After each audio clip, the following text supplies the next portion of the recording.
and my beliefs, yeah, I was thinking I got nothing to lose, and I have a lot to win. If I die, if they shoot me or anything, I'm not gonna lose anything except my life.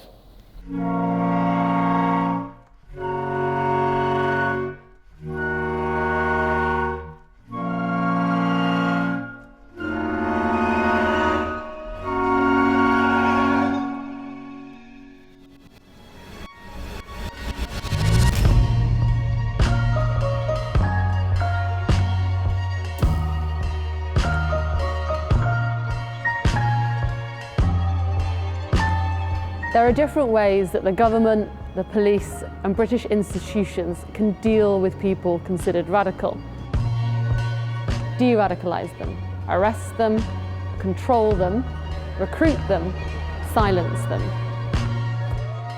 So what does each involve? What works and what might backfire? I've been examining each of these measures, asking which are successful and speaking to the people subject to them. They have views that many consider offensive, but that's why they're called radical.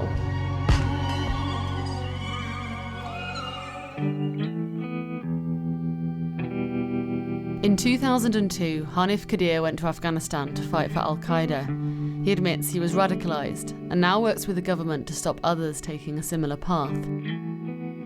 That's why he knows Adam. Adam, who I've given a different name, is Polish. He's 28 and a convert to Islam. He's on the government's de-radicalisation programme, which is called Channel.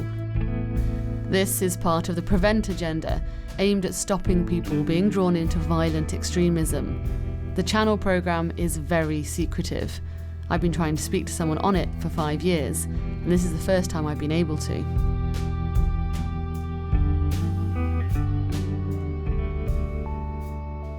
They found me on the street, like they start talking to me, you know? And then they bring me here and they introduce me to Hanif. They didn't know he was a Muslim. He was homeless, he was a telephone box. He was sitting there. We give him a place, we found him a place to stay overnight.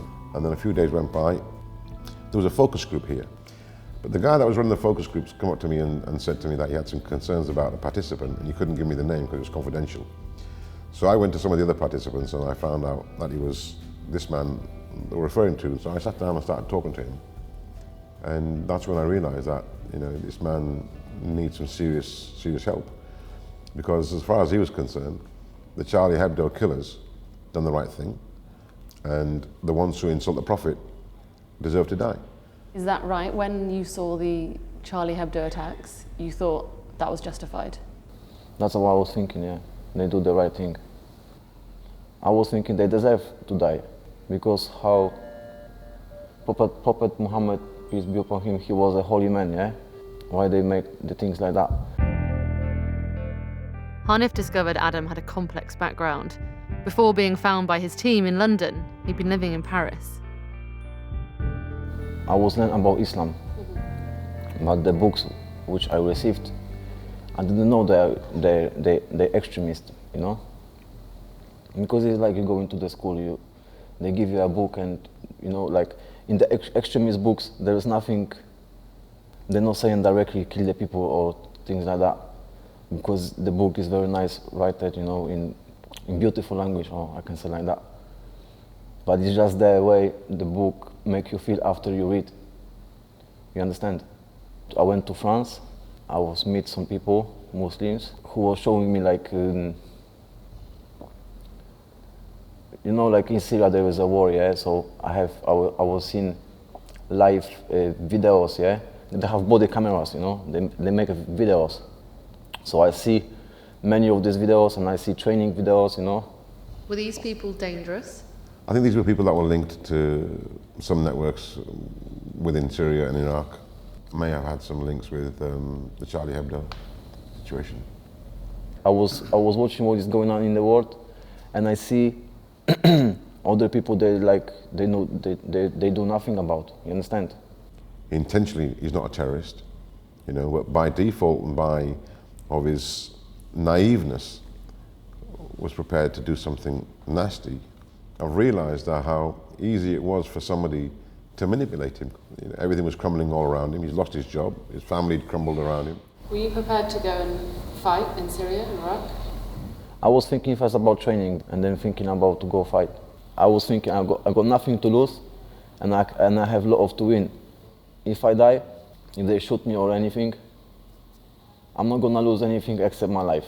He was a problem, of course. As far as I was concerned, and some of my team, we were convinced that if we didn't intervene with him, if we didn't engage with him and provide him with the support, I don't think he'd have been around. I think he'd have probably gone abroad and either been killed or killed others. In all, more than 4,000 people have been referred to the programme that Adam's on since 2006, the Channel programme. Between 2006 and 2007, only 5 people were referred. Between 2008 and 2010, that had increased to 467 people. And between 2013 and 2014, it had more than doubled to 1,281 people referred to Channel. It's the hard end of the government's prevent agenda. The people that end up on it have been identified as someone potentially on a path to violent extremism. This leads to an assessment, and a bespoke programme of de-radicalisation is created for them. The prevent agenda is highly controversial. As part of it, teachers and academics are required to look out for signs of extremism. It's been accused of vilifying British Muslims in particular, and silencing legitimate debate, especially criticism of British foreign policy. So how does this work? You identify he's a problem, and then what happens? So I would then tell the local authorities, and the local authorities would have a panel meeting, which includes the police, which would include other statutory service providers like mental health services, education services. So whatever needs there may be for this individual, we will put them around him as soon as possible to mentor him and provide that intervention. Is he basically now on some sort of terror watch list? No. This is one thing that people don't understand about Channel, is that you don't go on any watch list. It's just a program that allows an organisation like us to come together to provide a support network around an individual of concern who may be on a path to extremism or radicalism. And clearly, in this case, he was very much so on a path to terror. So we've pulled him back from the edge, let's say.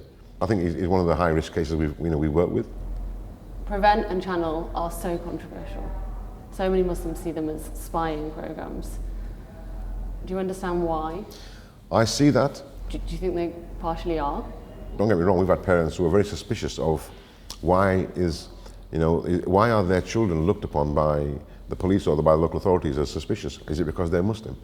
But then after the child's been taken through the process and the child's admitted to the parents that I could have been in Syria, they don't understand the reality of the threat to their children and to our communities.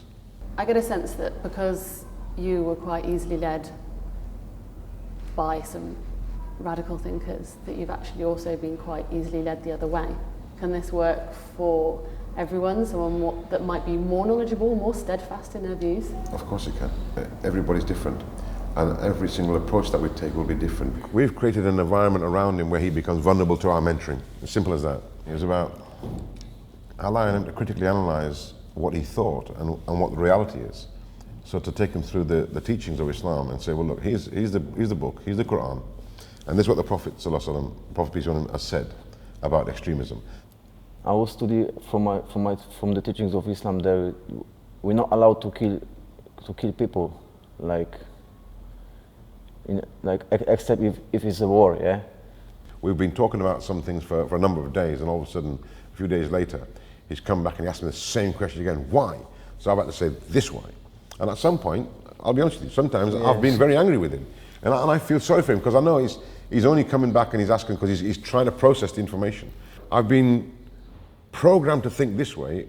Give me some time to think about this. There's a couple of cases I'm working with now, also converts to Islam, who are really, their heart is set on traveling to Syria, and I'm working on ways of how to, move them away from that trajectory. We have little idea how effective this kind of government intervention is. The Channel programme is so secretive that there have been no public evaluations of it. If he had gone to Syria, fought, come back here, for a good reason, for what he felt was a noble cause, would he have been a threat? When you get exposed to certain elements on the ground level, and you see some of the atrocities, it's not difficult to want to get involved and prevent that from happening. Are they dangerous back home, though? With the level of violence that they've been exposed to, of course they are. Is he a threat now? Absolutely not. Do you think you're a threat now? Do you think you are de-radicalised? I am in the process. Sometimes the information is what I was studying in the books. They're coming back to my head. But I'm fighting with this, and it's going in a good direction. Like, I think more positive.